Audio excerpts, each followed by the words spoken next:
Hello dear students, welcome to ASC starter. मैं आपको इस वीडियो में क्लास 12th का प्री बोर्ड का मॉनिटर का जो इकोनॉमिक्स का पेपर हुआ था, तो इसके एमसीक्यू के सारे आंसर्स यहाँ पे डिस्कस कर रहा हूँ और जो न्यूमेरिकल हुए हैं उनको यहाँ पे डिस्कस कर रहा हूँ, आंसर बता रहा हूँ।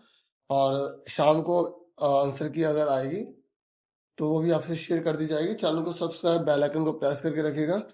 तो देखिए यहाँ पर जो पहला क्वेश्चन है ये मॉर्निंग शिफ्ट वाले बच्चों का है ना। तो यहाँ पर जो पहला क्वेश्चन है यहाँ पर पूछा गया था, बहुत सिंपल क्वेश्चन आया है। यहाँ पर बोला गया डेप्रिसिएशन की वैल्यू क्या होगी, तो हमने पहले फॉर्मूला बना लिया। ठीक है, एनपी हमें दे रखा था एमपी। ठीक है, और हमें जो बड़े बड़े दे रखे पहले वो लिख लिया, जीडीपी एमपी लिखा है। फिर अब इस जीडीपी एमपी को हमें एनएनपी एमपी बनाना है। तो एमपी एमपी है, ये सेम है, यानी कि हमें इसकी जरूरत नहीं है, क्योंकि ऐसे कुछ भी कुछ फालतू जरूर दिया होता है। अब हमें जी को एन बनाना है, तो डेप्रिसिएशन घटा दिया। और ये जो डोमेस्टिक है इसको हमें नेशनल बनाना है, तो हमने एनएफए प्लस कर दिया, NFIA, net foreign income from abroad. तो ये 1100 है, ये एक्स मान लिया, ये 100 है और ये 850 है। तो ये हो गया 1200, इस 850 को इधर ले आए, एक्स को उधर ले गए, तो हमारा आ गया 350। फिर उसके बाद सेकंड जो क्वेश्चन है यहाँ पर ये पूछा गया था इस सेकंड क्वेश्चन में कि जो कमर्शियल बैंक होते हैं उनको कहीं से भी अब लोन नहीं मिल रहा। ठीक है, देखो, if the commercial bank fails to meet its financial requirement from all the other sources it approaches central bank, और वो सेंट्रल बैंक के पास आ रहे हैं।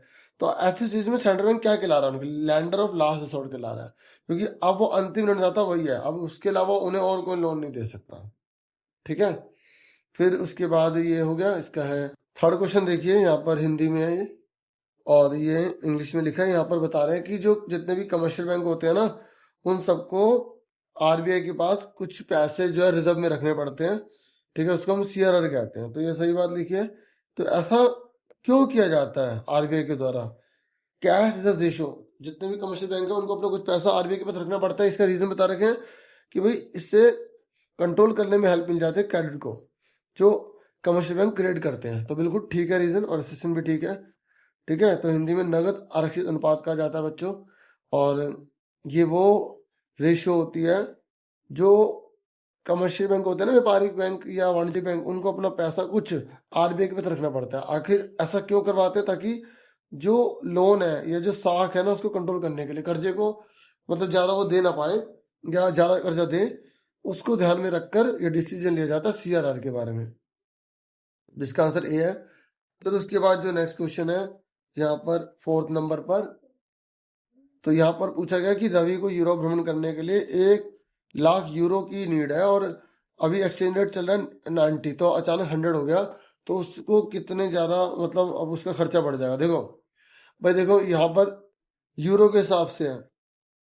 ठीक है, तो अब यूरो के हिसाब से है, तो भाई वो इसने जो हिसाब लगाया होगा, ये इसने हिसाब लगाया होगा पहले अपने देश की करेंसी के रूप में।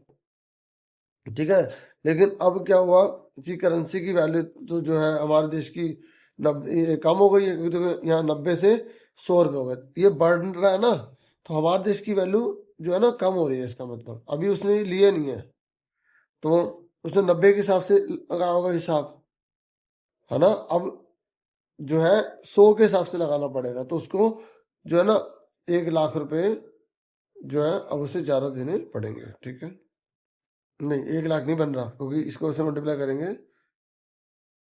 10 से करेंगे ना, क्योंकि 10 बड़े हैं तो 10 लाख आएगा। तो यहाँ सी आंसर है इसका। ठीक है, क्या आंसर है इसका? सी। फिर उसके बाद फिफ्थ क्वेश्चन है। फिफ्थ क्वेश्चन में बोला कि फॉर्मूला से बताइए। तो देखो, जब भी नेशनल इनकम की बात की जाती है ना, जब भी नेशनल इनकम की बात की जाती है, तो इसका मतलब होता है NNPFC होता है। तो आपको देखना है कि इनमें से कौन सा फॉर्मूला जो NNPFC ला रहा हो। तो आप यहाँ देखो, इस वाले फॉर्मूले में देखो, यहाँ पे NDP MP लिखा था, तो इसमें इन्होंने NIT घटा दिया, तो ये FC बन जाएगा, और NFI जोड़ दिया तो ये N बन जाएगा, तो NNPFC बन गया। तो हमें पता लगे ये फॉर्मूला सही है, सी। ठीक है, इस तरीके से आपको खुद फॉर्मूले बनाने आने चाहिए, तो कितना याद करोगे आप। फिर इसका आंसर जो है वो बी है। ठीक है, उसके बाद यहाँ पर 7 क्वेश्चन है, इसका आंसर है ए। ठीक है, फिर नेक्स्ट पर आ जाओ। यहाँ पे 8th क्वेश्चन है, तो 8th क्वेश्चन में यहाँ पे M1 का फॉर्मूला, जो कैश डिपॉजिट डिपॉजिट जो है ना M1, तो उसको लेना। तो यहाँ डिमांड डिपॉजिट से जुड़े हुए होते हैं, पब्लिक का जो पैसा होता है सारा, तो ये आएगा। और ये तो टाइम की बेस पर है, इसको भी नहीं लेंगे और ये भी नहीं लेंगे। M1 में इन दोनों को लिया जाता, तो ये आंसर आ गया, टोटल कर दिया, आ गया। फिर ये नेक्स्ट क्वेश्चन है यहाँ पर, ठीक है। कच्चे माल का अगर इंपोर्ट करना पड़ेगा तो इससे चालू खाते का घाटा बढ़ जाएगा, ठीक है। उसके बाद ये 10th है। 10th में इसने बोला कि कौन सा ऑटोनोमस इन्वेस्टमेंट नहीं है। ऑटोनोमस जो जानबूझ के किया जाता है, मतलब कौन सा है जो समाज के कल्याण के लिए कर रहे हैं, तो ये दोनों कल्याण के लिए कर रहे हैं। और इसका आंसर करके ए आ जाएगा, ठीक है। ठीक है, दो प्रकार की जो है निवेश होती हैं, एक होता है स्वायत्त, एक होता है समायोजित, ठीक है। एक ऑटोनोमस होता है और एकोमोडेटिंग होता है, ठीक है। तो यहाँ पे इसने बोला ऑटोनोमस नहीं, यानी कि वो एकोमोडेटिंग की बात कर रहे थे, तो इसका आंसर ये है, ठीक है। फिर उसके बाद ये 11th क्वेश्चन है, ठीक है। ये न्यूमेरिकल है यहाँ पर। तो इसने बोला है कि आपको यहाँ पर इंटरमीडिएट जो कंजम्पशन है ना, आपको उसकी वैल्यू निकालनी है। देखिए ये सवाल मैं आपको करके दिखा देता हूँ। देखिए ये जो है ना वैल्यू एडेड मेथड होता है, तो उसमें नॉर्मली क्या होता है कि सबसे पहले जैसे जीडीपी है ना, जीडीपी एमपी निकाला जाता है। इसमें कैसे निकाला जाता है कि मतलब ये जो वैल्यू आउटपुट है 2000, इसमें से माइनस कर देते हैं इंटरमीडिएट गुड्स को, तो हमें वो निकालना है, यहाँ पे निकालना है, तो हमने उसको एक्स मान लिया, ठीक है। तो हमारा ये जीडीपी एमपी आ गया, ठीक है। अब हमें यहाँ पर दे रखा है एनवीए फैक्टर कॉस्ट, यानी कि हमें दे रखा है एनवीए, मतलब एनवीए भी लिख सकते हो आप, नहीं तो एनडीपी एफसी दे रखा है हमें, ठीक है। और अब एनडीपी एफसी दे रखा है और हमने जीडीपी एमपी पता लगा लिया, तो अब इसको इसमें बदलना है। तो जी को एन में बदलने के लिए डेप्रिसिएशन घटा देंगे, डी है, और एमपी को यहाँ से हटाने के लिए एफसी में लाना है, तो इसमें से एनआईटी घटा देंगे, ठीक है। मतलब फॉर्मूला ऐसे बनाया करो क्योंकि क्वेश्चन कैसा भी नहीं आ जाए, ठीक है। अब देखो जीडीपी एमपी की वैल्यू कितनी है, 2000 माइनस एक्स है, और एक्स का इंडिपेंडेंट गुड्स है, ठीक है। और इसकी वैल्यू कितनी दे रखी है हमें, 1600 दे रखी है।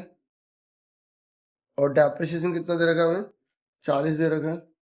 और एनआईटी यानी कि देखो यहाँ सब्सिडी भी दे रखी है, ठीक है। और यहाँ पे टैक्स भी दे रखा है, तो 30 में से 10 चलेगा तो नेट इनडायरेक्ट टैक्स आ जाएगा, ठीक है। तो 20 आ जाएगा, ठीक है। तो अब हम क्या करेंगे, ये एक्स को उधर ले जाएंगे और 2000 में से 40 से 60 को उठाएंगे, तो 1940 आ जाएंगे, ठीक है। ये 1600 इधर ले आएंगे, ठीक है। तो ये कितना आ जाएगा, 340, तो हमारा आंसर है, ठीक है। तो लिख देंगे इंटरमीडिएट गुड जो है हमारे, जो कंजम्पशन हमने करा है, मतलब यूज करा है, वो 340, जो करोड़ में है तो करोड़ में लिख देंगे, जैसे कि क्वेश्चन बोला गया उसके हिसाब से, ठीक है। फिर ये क्वेश्चन है, ये आंसर की आएगी, आप उसी में देख लेना सारे। बाकी ये फिर ये न्यूमेरिकल है, इसमें y is equal to C plus I का फॉर्मूला अप्लाई करना था, यहाँ पे क्वेश्चन है, ठीक है। तो कोई बात नहीं, इसे मैं करके दिखा देता हूँ, बोर्ड में आपके एग्जाम की प्रैक्टिस हो जाएगी।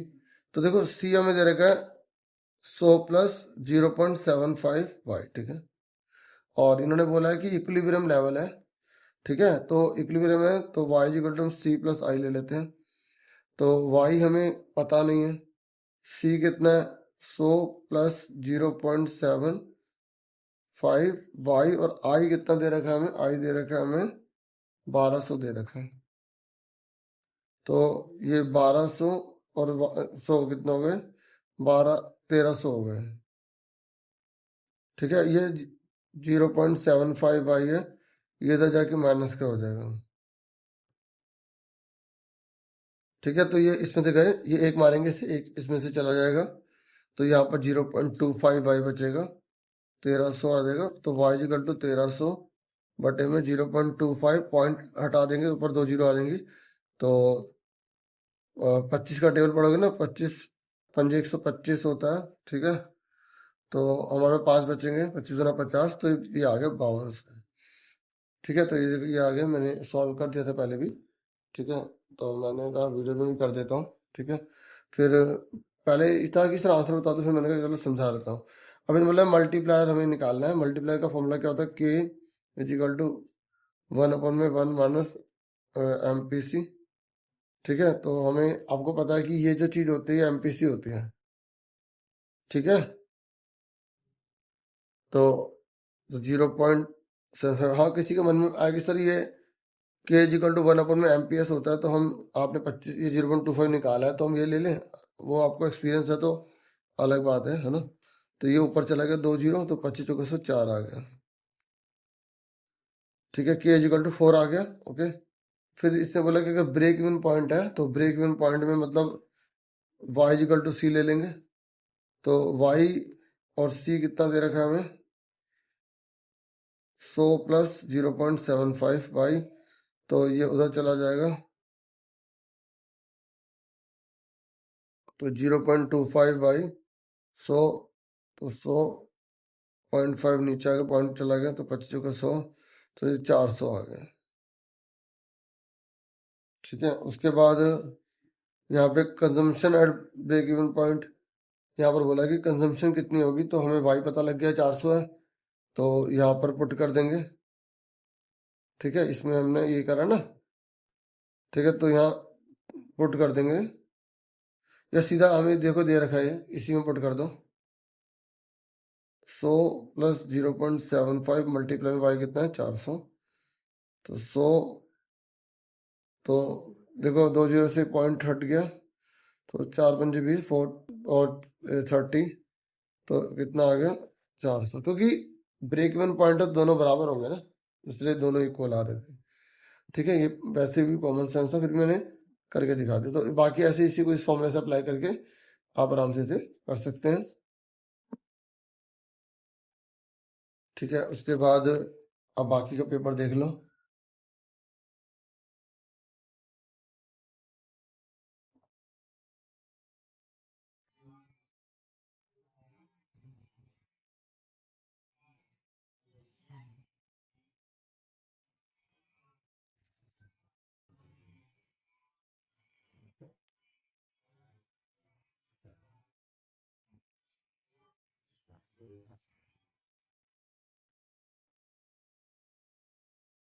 अब देखो ये ना सेकंड आगे, तो इसमें आंसर इसका बी है, मैं सीधा इसमें आंसर बताऊंगा, इसका सी है। ठीक है, इसका है सी, और 20 इसका है ए,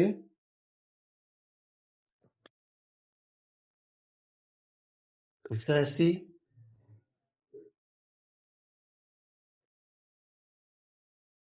22 है, तो ये दोनों बोल सकते हैं, तो इसका आंसर हो गया बी।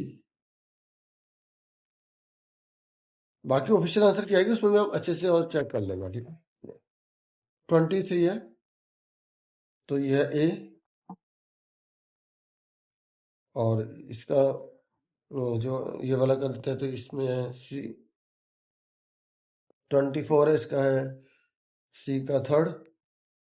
कौन सा सही मैच हुआ था,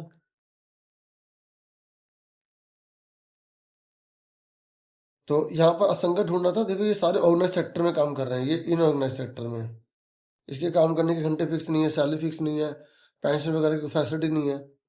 ठीक है, फिर 26 सी, 27 झूठ, क्योंकि जब हमें आज़ादी मिली तो बांग्लादेश के अंदर ही सारी झूठ की फैक्ट्री चली गई, जिसके समय बहुत नुकसान हुआ था। ठीक है, तो ये झूठ का बहुत बड़ा नुकसान हुआ, तो ये बताना था।